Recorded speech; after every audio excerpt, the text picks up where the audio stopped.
Narcotics control ब्युरोने मोठी कारवाई करत कोकेनचा साठा जप्त केलाय। मिळालेल्या माहितीनुसार करण्यात आलेल्या या कारवाईत तब्बल 349 किलोग्रॅम उच्च दर्जाचे कोकेन हस्तगत करण्यात आले। या जप्तीची आंतरराष्ट्रीय बाजारातील अंदाजित किंमत सुमारे 1745 कोटी रुपये असल्याचं सांगितलं जात आहे। या कारवाईमुळे आंतरराष्ट्रीय ड्रग्ज रॅकेटचा मोठा पर्दाफाश झाल्याचा दावा एनसीबीने केलाय। एवढ्या मोठ्या प्रमाणात कोकेन मुंबईत कसं पोहोचलं, त्यामागे कोणतं जाळं कार्यरत आहे आणि हा साठा कुठे पाठवला जाणार होता, याबाबत सखोल तपास सुरू करण्यात आलाय।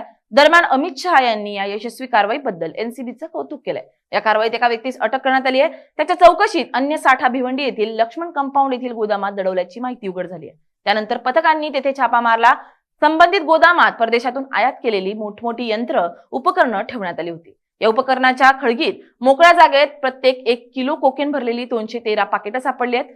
ऑपरेशन व्हाईट स्ट्राईक अंतर्गत 6 महिन्यांपासून गोपनीय स्त्रोत विकसित करून संशयास्पद हालचालींवर करडी नजर ठेवून ही कारवाई करण्यात आली आहे। गोदामे आणि लॉजिस्टिक यंत्रणेचा वापर करून आंतरराष्ट्रीय पातळीवर ड्रग्ज पुरवठा करणारी संघटित साखळी उद्ध्वस्त केल्याचा दावा शुक्रवारी एनसीबीनं केला।